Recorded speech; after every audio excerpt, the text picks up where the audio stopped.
This is the Reviewing Network Live, a weekly stream of consciousness recording session where I sit back with you folks out there, talk about some of the big news stories from the past week, and some other things I found that might be of amusement to you out there. I think you might get a kick out of it.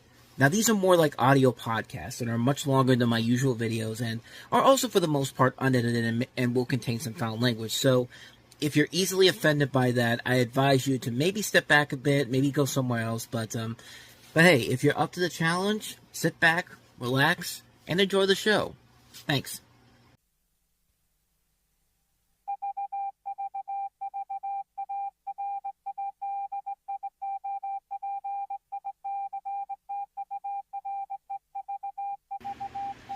And for the 91st time, we are live from the Reviewing Network studios. Hello, everybody, and welcome to another episode of the Reviewing Network Live on this lovely Memorial Day weekend. And this is a good week to talk about some stuff. We have some big stories in the world of entertainment, some noteworthy things happening, and not a whole lot of stuff where we have to, kill for time here. Like I don't have a ton of big videos or things I found online that I might want to show you, but there is one thing I want to talk about that really kind of has taken off is on one of my social media platforms. But anyway, we'll get to that as we go along here. But we've got the weekend box office to talk about, and it was a very interesting weekend at the box office, no question about it, because of a couple things. One, two big blockbusters opening up this weekend that we're expecting to make a ton of money. Probably the most exciting weekend for the box office since Barbenheimer 2 years ago.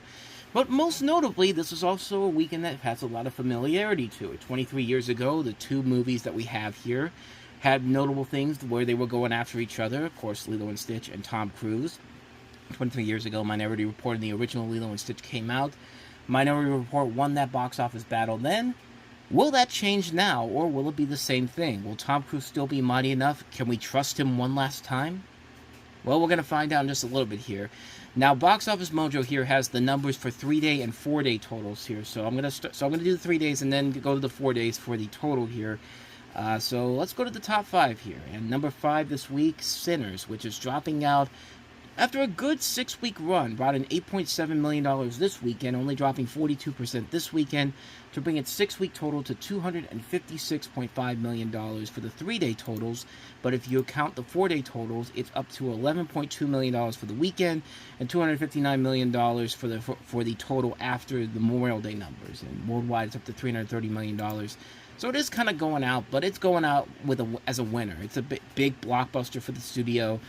And Warner Brothers needed it. Warner Brothers definitely needed a hit after after the last couple of films they put out were not successful. But then again, it was mostly their fault for not marketing them. But I digress. Number 4 this week, Thunderbolts, a.k.a. the new Avengers, a.k.a. a movie that some people are now questioning whether or not this is actually a hit or not. Well, considering that a lot of is that, I don't know. I mean, considering that this movie does feature a lot of relative unknowns here, an unknown director, and they were mostly riding on the fact that this is kind of the sequel to Black Widow. I mean, this thing did pretty well overall, at least in my opinion, not just with the box office, but also critic-wise. It's one of the better reviewed Marvel films they've done. I mean, this isn't a bad run for this film in general so far, and it's kind of moving out now, but then again, that's to be expected with the stiffer competition up there. Thunderbolts brought in $9.1 million this weekend for its 3-day, 45% drop-off, bringing its 4-week total now to $171.3 million. If you account the 4-day numbers, it's up to $11.6 million and $173.8 million after 4 weeks. And worldwide, it's up to $355 million. Thing cost $180 million to make, so they're good to go on that front. They're going to make their money back on this easily. So let's go ahead and move on to number 3, which was the number 1 movie last week, and not really much of a surprise. This kind of dropped off. Final Destination: Bloodlines. Yeah, it was a highly praised movie. It should do. Some people out there would say it should probably do better, but it's a horror film, and horror films usually are very, very much front-loaded early on. And yeah, even a good movie like this will probably see some notable drops off here. But hey, they're not complaining because this is still the highest-grossing Final Destination movie they've had. $19.7 million, dropping 62% from it last week, bringing its 2-week total to $89.7 million. If you count the Memorial Day numbers, it's up to $24.5 million for the 4-day and $94.6 million in total Worldwide, it's up to $187 million worldwide. Only cost them $50 million to make, so yeah. They are not complaining about this whatsoever. They're doing well. I'm kind of surprised we haven't gotten the news of Final Destination, the next one yet, the next sequel, so maybe it's coming soon, but who knows. But anyway, let's get to the biggest battle of the weekend. Who ended up winning this battle? Was it Tom Cruise for a second time around, or was Stitch the underdog that came out on top? And really, there is no reason for me to even sugarcoat it for you. Tom Cruise got beat by Stitch this time around. It was expected, but hey, to its credit, Mission Impossible: The Final Reckoning still did very well. Mission Impossible: The Final... well enough to be the best in the series, but we'll talk about that in just a second. But anyway, Mission Impossible: The Final Reckoning, 3-day opening for $63 million, which is actually the highest opening for a Mission Impossible movie, which is really hard to believe because everyone thinks the Mission Impossible movies are these big, huge box office hits early on, like it's another Top Gun or something like that. But no, Mission Impossible movies don't usually perform that well early on. Like, it usually is one where the film is going to have legs going forward. It's a film where it's going to have time to get its act going before it eventually makes the money that it should be making. Although I will say for this one in particular, I think it's going to take a long time for this one to make a profit. But if you count a 4-day weekend, it's up to $77 million. If you count the worldwide numbers, $204 million. Now, the film costs $300 to $400 million. So yeah, this is going to have to, stick around for the entire summer to make its money back. I mean, that's really where we're going with this whole thing here, because they spent so much money on it. But the money is on the screen, so it's not like they didn't spend... It's not like that money was going away for something unimportant or anything.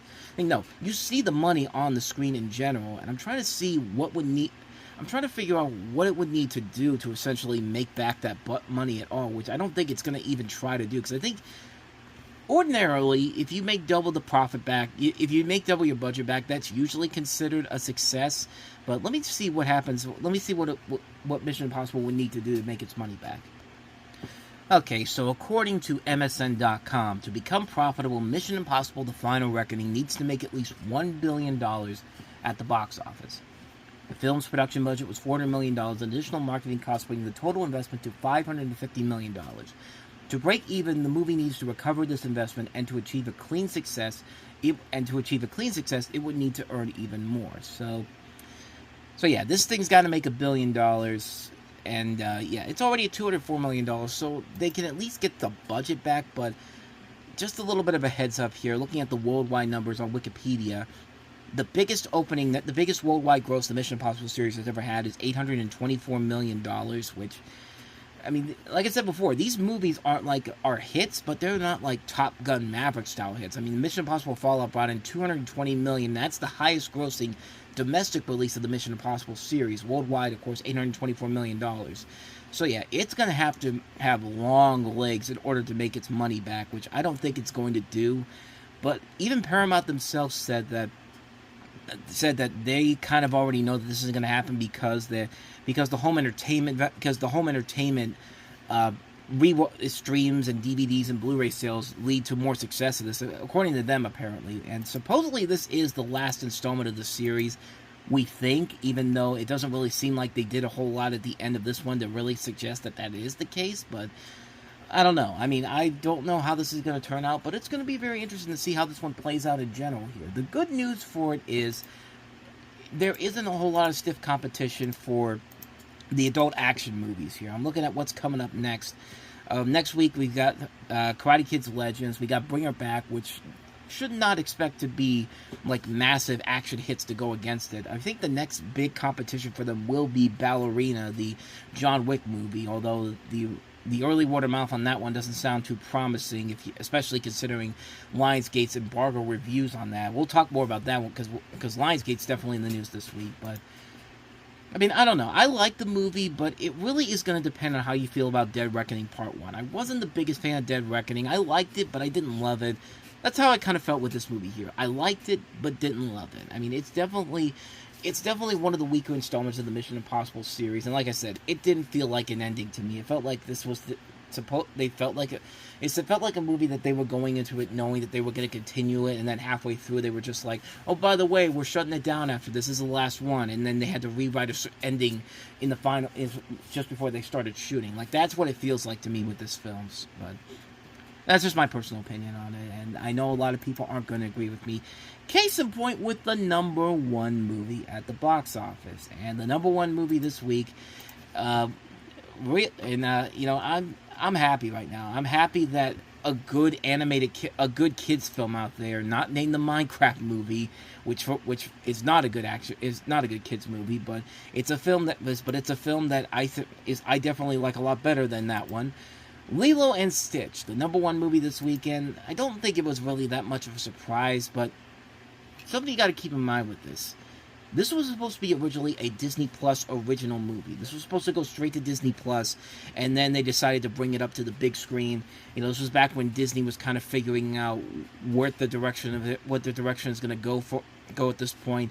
And there was a lot of interest of what this was going to turn out to be. And sure enough, Disney did a banger job with the marketing. They kept the marketing focused on Stitch. They didn't focus it on the aliens until, or the main characters, Lilo and Nani and David and all them. They didn't do that until very late on. And I think that was the smartest move they could have done. Let Stitch be the focus here. Let them sucker the people in here, and the people will come and see it. And lo and behold, $145.5 million for its opening weekend in its first 3 days. If you count Memorial Day weekends, if you count the 4-day total, $183 million worldwide. This movie actually surpassed Top Gun Maverick. It broke that record for the best Memorial Day weekend of all time. Top Gun Maverick at $160 million, but this one $183 million. And keep in mind, this was a Disney Plus original movie at one point, and this thing only cost $100 million. And they've already made $304 million worldwide. They've already 3 times their budgeted with this film. Disney's happy right now. They're happy with the decision. They were smart in what they did. And they made a pretty good movie. I love the original Lilo and Stitch. I've talked about how Stitch is my favorite Disney character of all time. But I was really glad to see this movie not only work better than I thought it would. I really enjoyed it. I actually do think it is one of the better Disney live-action remakes. I would probably put it in my top 5 of the best Disney live-action remakes, which tomorrow on the main channel I'm going to have a video covering ranking the best and worst Disney live-action remakes. There's like 25 of them now, so I'm going to rank them all there, and Lilo and Stitch will definitely be up in the top tier of that list, no question about it. And they definitely needed it. They needed it after Snow White kind of underperformed. This is a film that, I'll say this, as glad as I am to see this movie perform, I don't want Disney to think of this as for their excuse to say, see, people want to see more of this. We can go ahead and keep making more live action remakes, because they're still making the Moana remake, which will probably still do well, but it's not going to be a great movie. I can probably tell you that much, because you can't top what the original film did, and there's nothing about this that really gets me excited about seeing Moana in a live action format. I just feel like they're going to ruin that one. But hey, they didn't ruin Lilo and Stitch. It was a really good movie, and it's got some legs to it. It's going to have some legs over the next couple of weeks, because the next big kids competition coming up is in June with, coincidentally, another Chris Sanders, Dean DeBlas directed feature, How to Train Your Dragon, over at Universal, which, I'm still not convinced that that's going to be any good. Like I said in my Lilo and Stitch review, I give every movie a chance to prove me wrong. Give me a good movie, and I'm going to go into How to Train Your Dragon with the benefit of the doubt. I'm going to give him a chance to prove it. If it looks like a shot-for-shot remake of it, I'll say it. I probably won't like it overall, but I'm still going to give it a chance. I'm going to give it a chance to prove me wrong, and if it does, so be it. I'll come out and say, hey, they actually did something cool with it. And if not, I'll say what I thought I said about it before. But that's beside the point there. How to Train Your Dragon doesn't come out until June 13th, so this movie's got 3 weeks to do pretty good gangbuster business overall, and I'm glad to see it's going to do that, because I really enjoyed that film a lot. So all the attention now turns to next weekend, because I think Lilo and Stitch will be #1 again, at least next week, and maybe even the week after that, because I don't know if Ballerina's going to do all that well, but next week gets very interesting, because the big new release is Karate Kid Legends, which there had been some early word of mouth that the film was not very good. Some early reviews came out saying that the film wasn't that great, but I mean, I don't know. I don't. This is going to be very interesting to see how this is going to play out, because I think it has a good idea, bringing back Ralph Macchio and Jackie Chan and bringing them together for the storyline to create kind of a new trilogy of the Karate Kid storylines. And it'll be very interesting to see how this plays out here. I don't know if it's going to do gangbuster business as a whole. They've been promoting it for the last couple months now, so yeah, it's going to be interesting to see how this one does. I'm really curious to see how this is going to perform. Hopefully, it'll turn out to be a good movie too. So, okay, with all that said, let's go ahead and get to some news stories here, and pretty good week for news stories overall. One of the big news stories coming out early in the week was that Sesame Street has been saved. After Warner Brothers opted not to renew the contract, Netflix is stepping in to save it, as we've got the story here from The Hollywood Reporter. It says here, the streaming giant has inked a deal with Sesame Workshop for new episodes of the long-running children's show Sesame Street, just months after Warner Brothers Discovery opted not to renew its output deal for the program in a strategic shift at its streaming service Max, basically saying that, fuck animation, we want to do shows about Logan Paul and all these stupid reality shows because we're the Discovery part of Warner Brothers. In a notable change from the HBO deal, new episodes of Sesame Street will also run day and date on PBS and the PBS Kids app, ensuring they're easily accessible. Sesame Street has been available on PBS for more than 50 years, though during the HBO deal, the episodes debuted on PBS months after their HBO premieres. So yeah, big story there, Sesame Street. Actually, there's more to the story here. The Netflix deal begins later this year with Season 56 of the program. Season 56 will be reimagined, with the show dropping its magazine-style format in favor of a longer segment, joined by a new animated element called Tales from 123. The new season will be released in 3 batches, Netflix says. Sesame Workshop has been seeking a new home for the show since the HBO talks ended. Some of the Sesame Street library will remain on HBO Max, and the nonprofit has faced a budget crunch, forcing layoffs earlier this year. The deal with Netflix and PBS not only provides much-needed financial stability for the nonprofit, is slated to host its annual fundraiser next week, but also provides expanded access to the program for free, an extremely unusual arrangement for Netflix. So yeah, Netflix has kind of taken a bad rap over the last couple of years, but to see them come in and save Sesame Street, which is an institution not just for kids, but also the adults that grew up with it. I grew up with Sesame Street. A lot of us grew up with Sesame Street. And the fact that, PBS is in dire times because of a certain precedent right now, but that's a whole other subject altogether. But it's an institution that deserves to stick around no matter what. And yeah, I'm glad to see that Netflix came in and saved the day for it. And yeah, it's a show that I grew up with loving, and I haven't seen it in a long time, obviously, but a younger generation can come in and still enjoy it now, thanks to what they've done at Netflix, and you got to give them the praise for that. Kudos to them. So anyway, that's all I have to say about that one in particular. So let's go ahead and get on to our next story here. And that is that A24 is sticking around in the Alex Garland business, as was announced on Deadline Hollywood, that Alex Garland is set to direct a live-action adaptation of the Elden Ring video game as a movie. Of course, with the Minecraft movie coming out and doing very well, it's time to get ready for the tons and tons of video game adaptations coming up, because other studios are looking at the Minecraft movie and saying, well, we can have a success just like that, and A24 is one of the first ones we've seen coming out of it that's going to try to do that. A24 has now confirmed what's been rumored for weeks. This is from Deadline Hollywood. I don't know if I mentioned it before, but that Alex Garland will write and direct a live-action Elden Ring movie for A24 and video game company Bandai Namco Entertainment Inc. This comes following the release of Warfare, his A24 Iraq War pick directed with Ray Mendoza, which grossed over $32 million its opening last month. For a film that didn't have a ton of marketing towards it, Warfare did pretty well, so yeah, that was really good to see. Peter Rice is set to produce alongside Andrew McDonald and Alan Reich from DNA, as well as George R.R. Martin and Vince Guaraldi.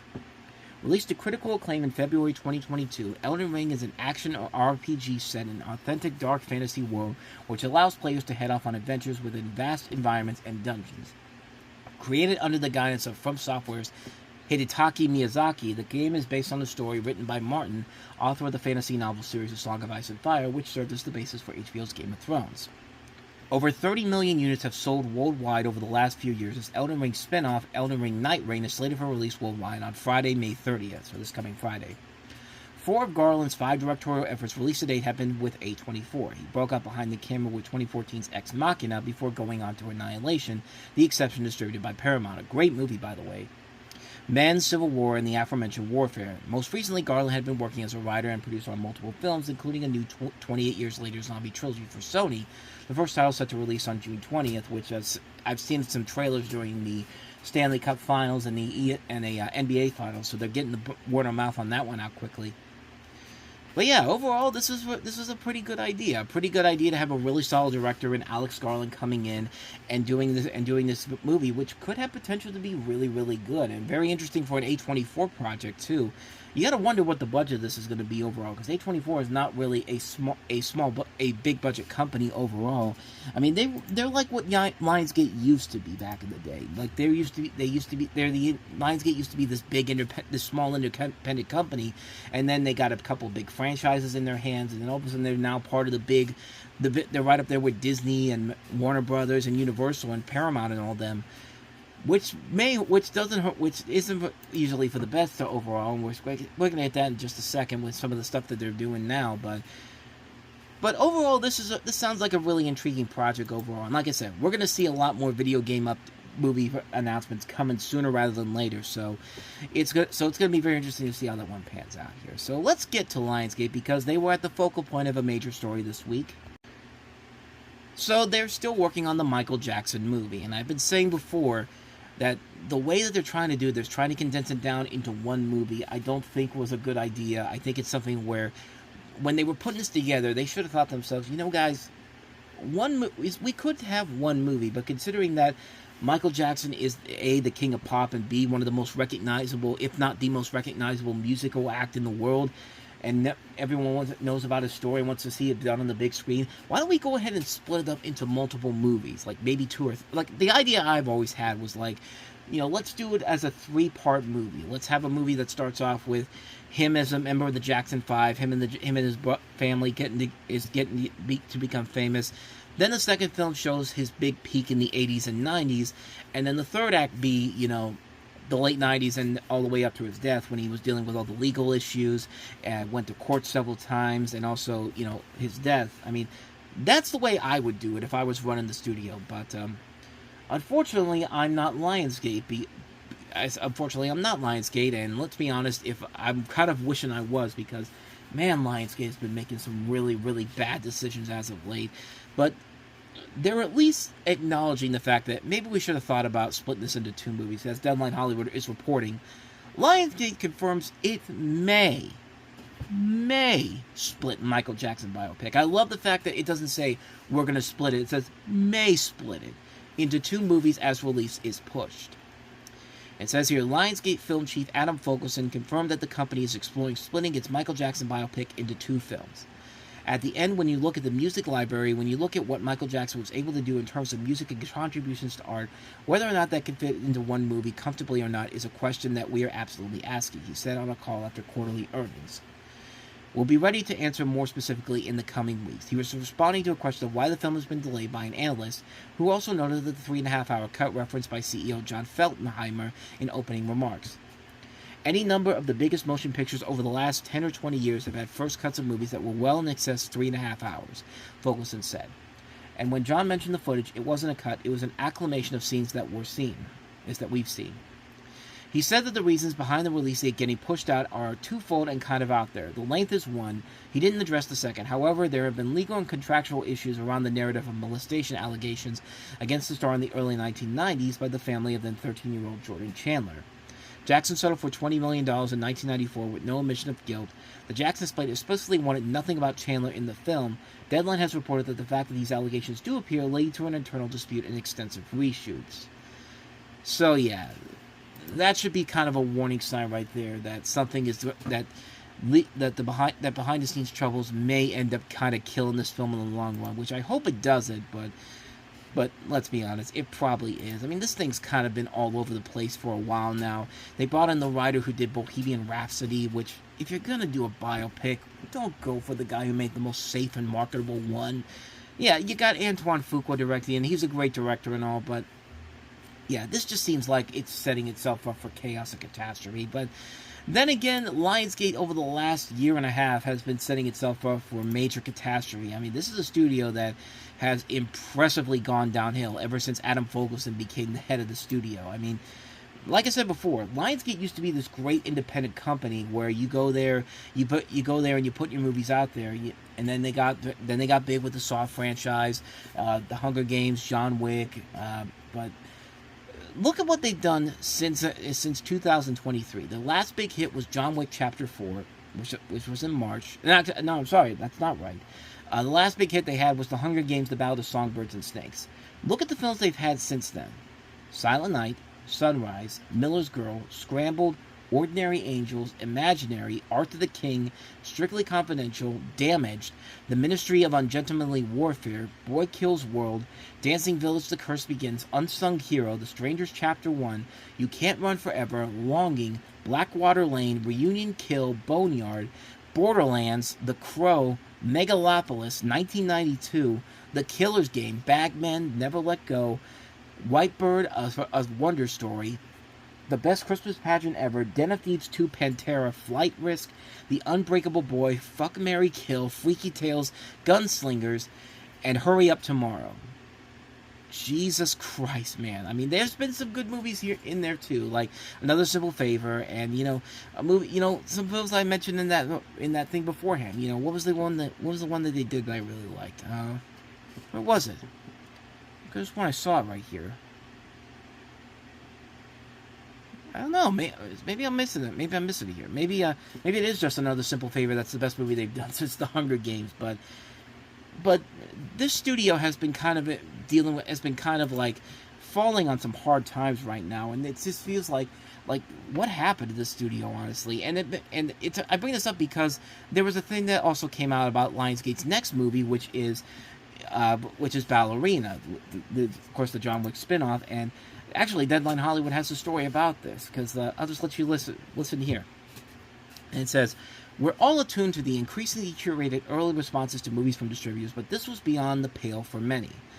Lionsgate yesterday sent out an email to Ballerina critics and reviewers in which it was told them that spoiler-free enthusiasm on social media is allowed starting on May 22nd, but that crucial social sentiment and formal reviews are embargoed until June 4th. Quite rightly, this bent many out of shape. That's an unethical demand from most. Critics we spoke to hadn't heard of an embargo edict going that far before. Many online were also perturbed. And it has some people that actually I'm familiar with, including Courtney Howard, who said, the Ballerina embargo notice is absolutely unethical. An embargo hold on negative reactions. Only positive reactions are okay.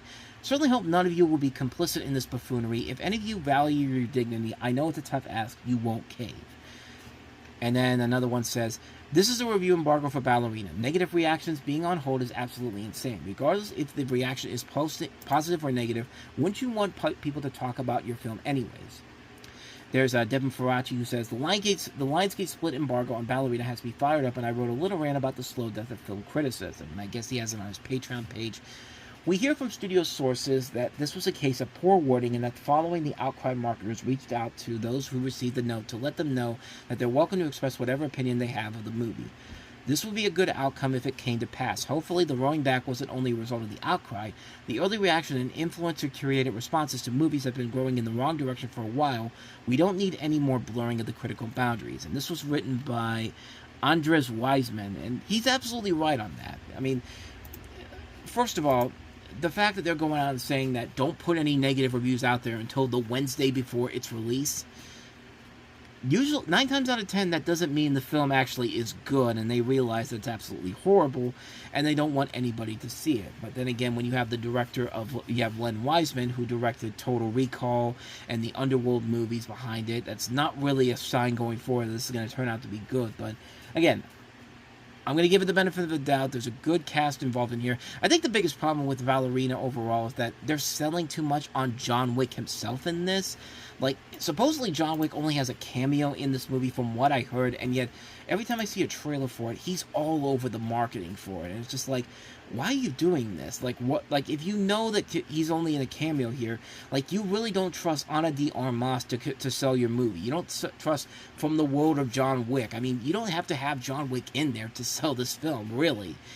But, I mean, I don't know. Like, this feels really, really bad. It just feels like another really bad decision by Lionsgate overall. In a sense, like, if this film ends up failing because of that, of what they just did with that movie, I mean, I don't think this current regime at Lionsgate is going to last very long here. I mean, this is bordering on territory where this is kind of damaging to the studio overall, and that, and also the Michael Jackson thing too.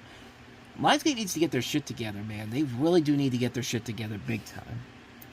So that, anyway, that's what's going on with Lionsgate, with the Michael Jackson biopic and what they did with Ballerina. So let's go ahead and move on to easily the biggest story of the week, and one that I'm kind of surprised by. Not by the fact of what they did with the two big blockbusters they have here, but it's what they decided to replace it with that has me really, really asking, really? That? So the biggest news story this week easily is the fact that Marvel Studios has officially pushed back Avengers Doomsday and Avengers Secret Wars to Christmas 2026 and Christmas 2027. And I've got the story here from Deadline Hollywood. We're going to talk about it here, and we're going to delve into some of the things that I'm kind of really off about. Well, I think this is a good decision for them to do that, but what they replaced it with has me very, very much questioning what they're thinking here. But Deadline Hollywood says, Marvel Studios is pushing back the release of its next two Avengers films directed by the Russo brothers. Avengers Doomsday has moved from May 1st to December 18th, 2026. Meanwhile, Avengers Secret Wars is moving from May 7th to December 17th, 2027. And I'm kind of curious now, because I could have sworn that Disney had already set up a Star Wars movie to come out on December 17th, if I'm not mistaken. Yeah, there's a Star Wars movie coming out in 2027, but is that coming out in December or in the summertime? I could have sworn it was coming out. Where is it? I know this is just dead air here, but I'm just trying to figure out.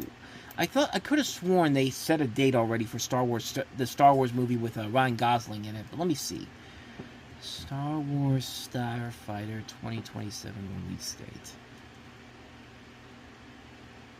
Okay, it says May 28th, 2027. So maybe I misread that wrong. Maybe I'm reading this other thing here that says there's a Star Wars film in development for 2027, but considering that now Avengers Secret Wars is opening up then, more than likely that means that movie is going to get pushed back at some point, even though there's not an official declaration of what that movie was going to be. But yeah, so Avengers Doomsday and Avengers Secret War is moving, and I don't have a problem with that decision at all. I mean, take as much time as you need to with these movies, because, let's be honest, Marvel's kind of in a state of flux right now. They really don't know where the direction is going right now.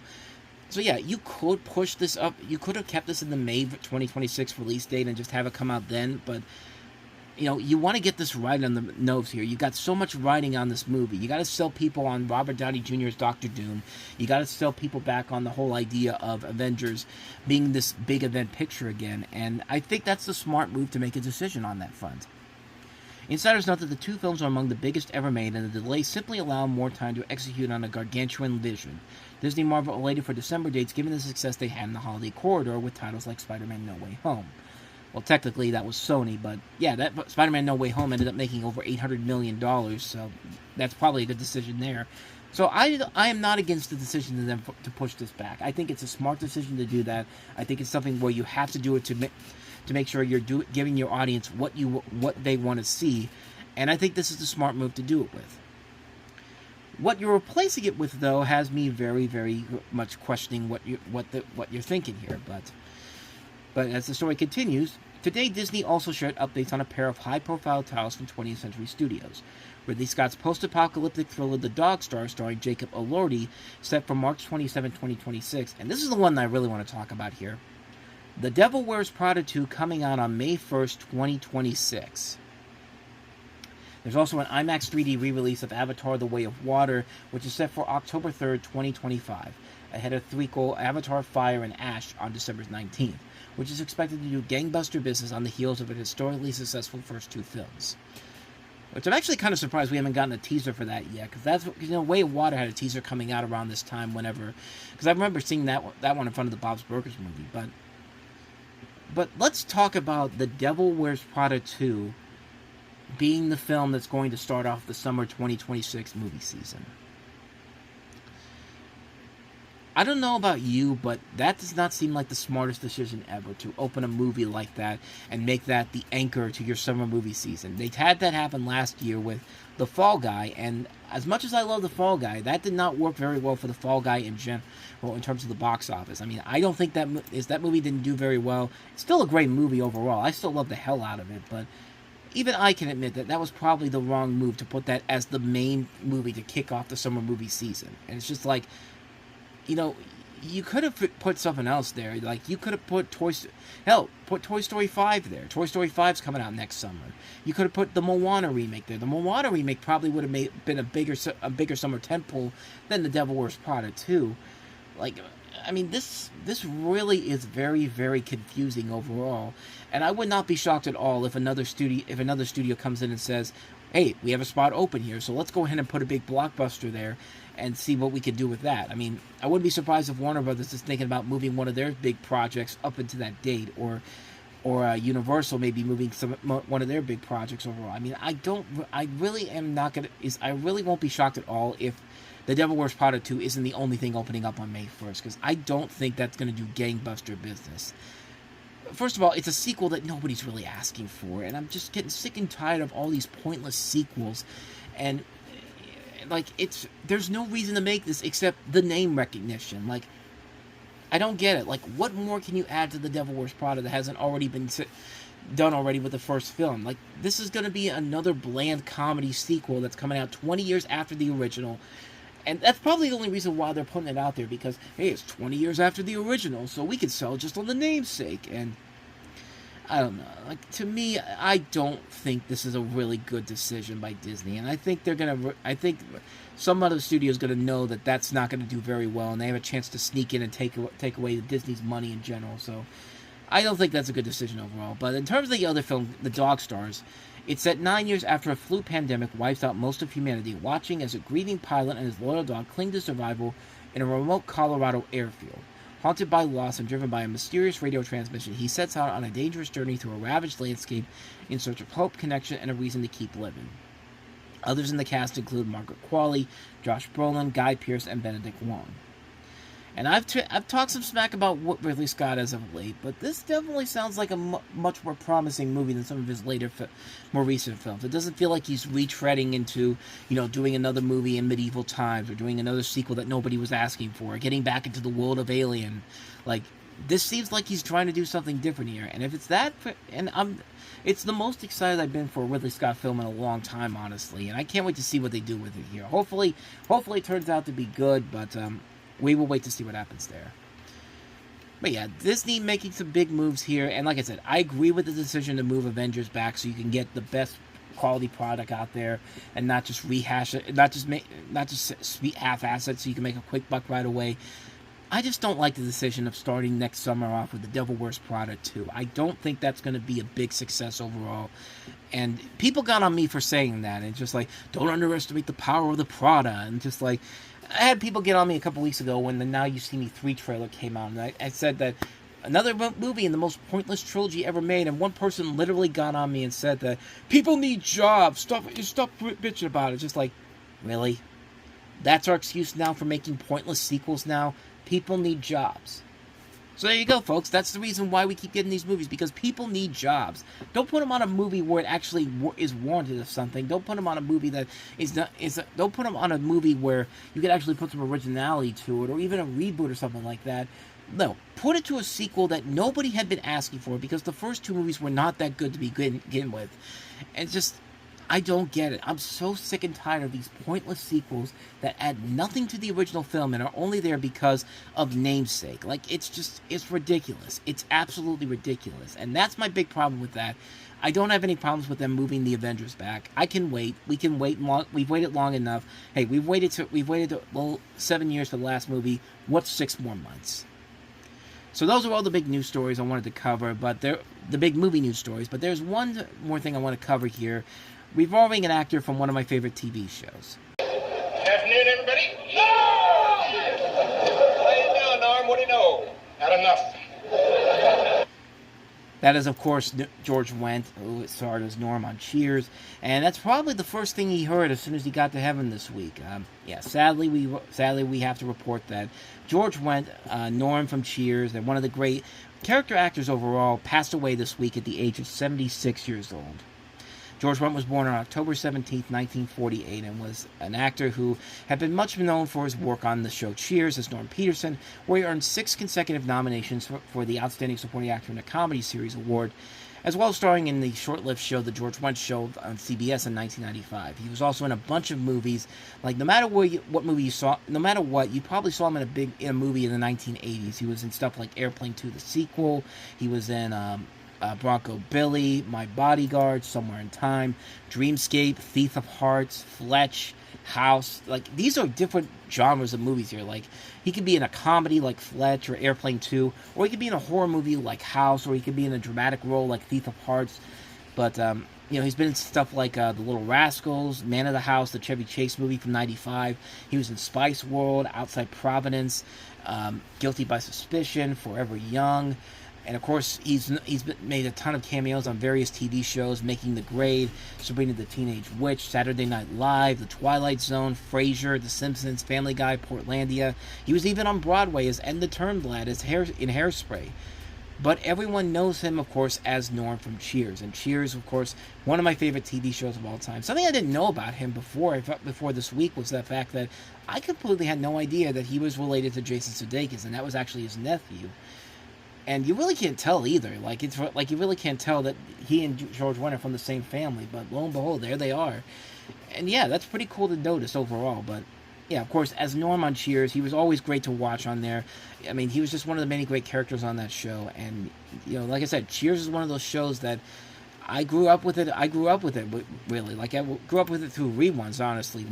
The first time I ever saw Cheers was the final episode I found like a tape from the Cheers last episode, and I put it on, and that made me want to watch the show more. And so, lo and behold, nearly 24 years later, like, it's still one of my favorite shows of all time. But I'm bringing that up because everyone knows George Wendt as Norm from Cheers, and I've always in that last episode. What's very interesting about this whole thing is that George Wendt died in 32 years after to the day the last episode aired. The last episode of Cheers aired on May 20th, 1993, and he died on May 20th, 2025 at the age of 76 years old.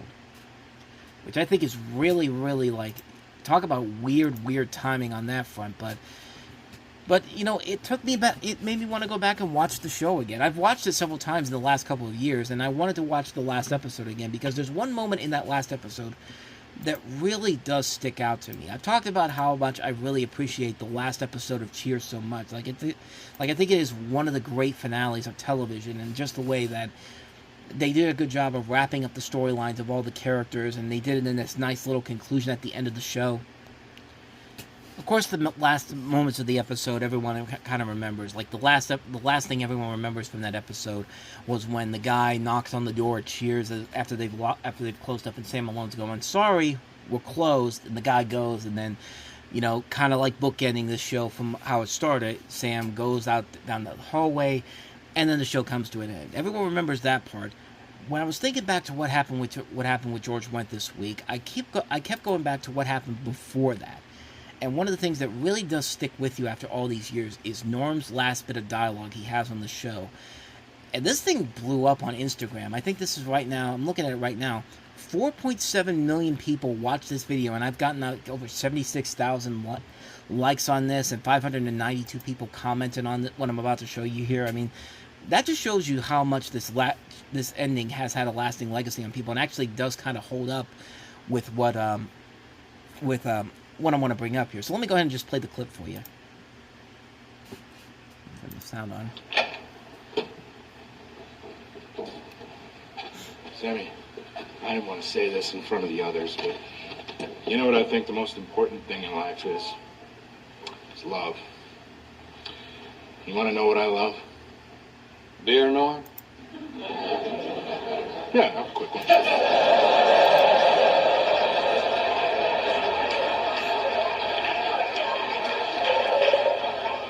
Sammy, I love that stool. If there's a heaven, I don't want to go there unless my stool is waiting for me. And I'll tell you what, even God better not be on it. I'm pretty sure God made sure that happened, Norm. I would not be shocked at all if, as soon as George Wendt went up to heaven, that stool was right there waiting for him. But let's keep going. You wouldn't dare. I don't think it matters what you love, Sammy. Could be a person, could be a thing. As long as you love it totally, completely, without judgment. You know what I think? I think you ought to go home and wake up Vera with a big kiss and then do what comes naturally. Wake her up so she can watch me eat a bucket of buffalo wings? And keep in mind, on the show, Norm was always the one that was always talking smack about Vera, and, you know, it's him with some of the more poignant lines in this, and it's just like, but what he's about to say next, I think, is really, really good stuff right here. It was a perfect way to end the show. Yeah,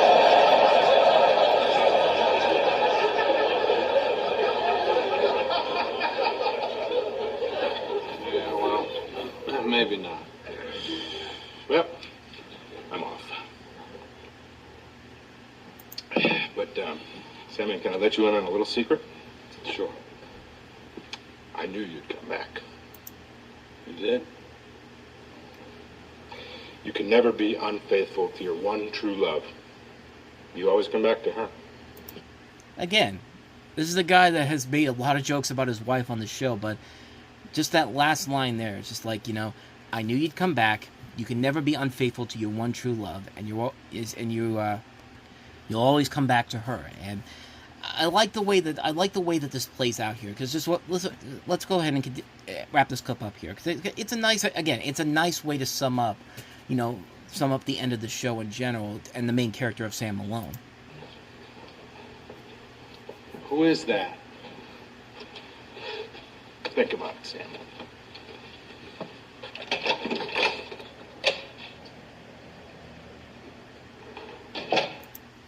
What's great about that is that that's something that I think anybody can honestly tell you who Sam's real true love is. I mean, it's not really Diane, it's not really Rebecca, it's the bar. And I think I thought that was about as simple as you can make it out to be. But when I put this out it's funny because when I put this out on Instagram, there were still some people asking questions about, like, well, what's his one true love? Like, what's his one true love? Like, what's the one thing that he always comes back to? And, like, I find that very fascinating in general. This isn't like, Do the Right Thing. Like, you watch Do the Right Thing, and then you're still wondering to yourself, well, did he really do the right thing or not? Like, what did Mookie do the right thing in that one case or not? But that's something where you can always leave it up to interpretation here. But I like the fact that this is led to interpretation too, because nobody really knows exactly what he... I don't want to say nobody really knew what he was meaning by that, but I thought most people kind of knew exactly what he was talking about on that front. I mean, but you still get people on here talking about, well, what's Sam's true love? It's just like, I really do feel like they kind of spelled it out for you, but those lines really did stick out to me. Like the fact that it was Norm in particular who was the last person to talk to Sam before he closed it out, and he was one of the. And it really does stick with you after all these years. Like the whole idea of you can never be unfaithful to your one true love. It's just like I like the fact that he said, "I knew you'd come back," because this is it's Sam's one true love, and it just works really well for the way the show ended. That's why why I really do love this ending so much, because it's just such a perfect way to end a series that had been on the air for 11 years and really could have gone on forever, because it felt like the show was still just clicking even after times when the show could have easily just ended. But those last lines really do stick out with you after all these years, and considering how many people responded to this, I think it does show that what Norm says on here and what the character on Cheers as a whole really does stick with you after all these years. Like it's just sad to see that we're not going to see him again anytime soon. It's just really kind of a bummer, and that's just the perfect way for him to go out in general. But I mean, I don't know. I wanted to bring that up because it's just like such a just gives me another chance to talk about the show Cheers, and just goes back to a really well done way for that show to come to an end, and just lines that still hold with you after all these years. And rest in peace, George Wendt. You will definitely be missed, and we will definitely save you a stool up there when you get up to heaven. So anyway, that's it for that. So let's go ahead and move on to the recommendations for this week, and then we can get on out of here. Alright, so unlike last week where I didn't really have a whole lot of recommendations, I've got one big recommendation this week, and it's one that everybody who loves the Looney Tunes should check out, because The Day the Earth Blew Up, a Looney Tunes movie, is finally getting released on Blu-ray and DVD this week, and it's one that I cannot recommend enough that you check that movie out. It's one of the best movies of the year. It's a 2D animated movie that went to theaters. Warner Brothers tried to hide it for you, but Ketchup Entertainment saved the day, and they saved Coyote vs. Acme. So you kind of owe it to them to see this goddamn movie if you're a lover of the Looney Tunes. But we do have some other noteworthy titles too. We have Bottoms with Rachel Sennott and Ayo Edebiri coming out on Blu-ray for the first time ever. Daniel Craig and Luca Guadagnino's Queer comes out on Blu-ray on A24, which, if I'm not mistaken, when I went to Barnes & Noble yesterday, I could have sworn this was already out there. So, hey, check your Barnes & Noble stores today or tomorrow, because you might be able to get it early if you want to get it. But there's some catalog titles coming out, some noteworthy catalog titles. Kingdom of Heaven is getting a nice-looking 4K Steelbook release. Sky Captain and the World of Tomorrow is coming out on Shout Factory this week. If you have not seen Sky Captain and the World of Tomorrow, seek that movie out, because it is a really, really funny movie. No, I say funny. It's a really good action movie is what I'm trying to say. I'm saying funny because I see a couple comedies on here I want to recommend too, but Sky Captain and the World Tomorrow, it's a great action movie. It's ahead of its time, too. It has some visual effects that were ahead of its time for the time period, and it's a really good movie. It's one I highly recommend checking out, and there's definitely some comedy titles coming out, too, as well. I completely forgot this was coming out this week. I thought it was next week, but Dirty Work, really good Norm Macdonald comedy from 1998. Vinegar Syndrome is putting it out on 4K for the first time ever, and yeah, that's one of the funniest comedies I've ever seen, man. One of the great comedies of all time. The fish scene is one of the funniest bits of comedy ever. It's just a shot of Norm Macdonald and Artie Lang holding these fish in their hands while you hear all this gunplay going on in the background. Like, I can't explain the whole scene in general here because we're already kind of running a little bit late here, but seek Dirty Work out. It's one of Norm Macdonald's great movies. Rest in peace, Norm Macdonald. Yeah, a lot of good catalog titles this week. Some more comedy titles. Kino Lorber's releasing a couple of nice 4K releases of Kingpin and Wayne's World 2 that's coming out this week. You have Al Pacino's Scent of a Woman. You have Lean on Me with Morgan Freeman getting a Warner Archive release. The Golden Child's coming out on Arrow Video. There's a Starman Steelbook coming out this week. The Karen Allen, Jeff Bridges movie from John Carpenter. I mean, the big new release this week is, of course, The Day the Earth Blew Up. And also The Woman in the Yard, which I've not seen that movie, and nor do I really want to see it. But there's a lot of big catalog titles coming out this week. A lot of really good catalog titles coming out on 4K for the first time ever. Yeah, a really, really good way to wrap up the month of May in terms of new releases. And definitely a lot of movies I want to get my hands on. And hopefully you might see them pretty soon in the next episode of Movie Stop. But with all that said, that's going to wrap this episode of the Reviewing Network Live up. And ran through pretty smoothly this week. A really good episode overall. If you like what you saw and want to see more videos like this, go ahead and check out the playlist. Check out the last episode I did. Hit the like button, the subscribe button, the notification button, and the bell so you get updates on when the videos come out. And I will see you guys here next Sunday for the first Reviewing Network Live of the month of June. We're nearing the 100 episode mark. We're about now 8 episodes away from that after I'm done with this. So definitely going to try to have something planned for that. I think it's going to be around mid-July when we'll have the 100th episode. I'd have to double check it, but with all that said, thank you so much for watching and listening, and I will see you guys next time. So until then, we are out.